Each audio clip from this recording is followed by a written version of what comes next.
Y seguimos con nuestra folclore peruana, con la nueva estrellita de Chanquipay, desde la provincia de Antahuarocondo. Estudios Lázaro.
Vaya estrellita.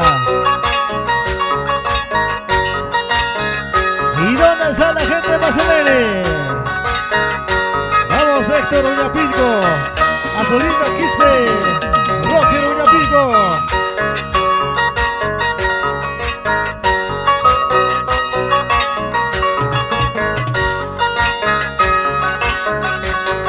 Y para los residentes de Lima Capital, a la señora Marcelina Uñapingo, Josefina Marcelo.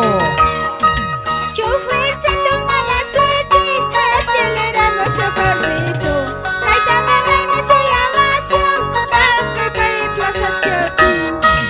Chofer se toma la suerte, aceleramos su carrito. Taita mamá no se llama chape cae plaza Chapi. Eso sí. ¿Dónde están los choferes que recurren con las rutas de Huarocondo, Anta, Cusco?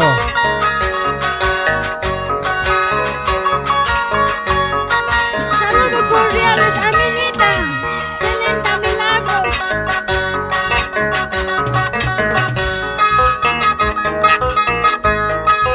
Jala, jala esa parajita.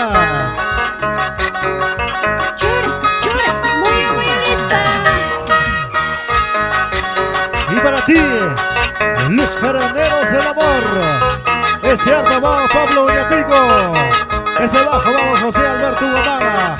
En la batería, Covidala, cantando la nueva estrellita de Chanquipay. Y la animación conmigo, Josecito de Perú.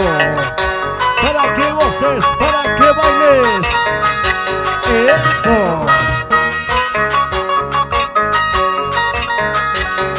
Y siempre cultivando nuestra folclore peruana.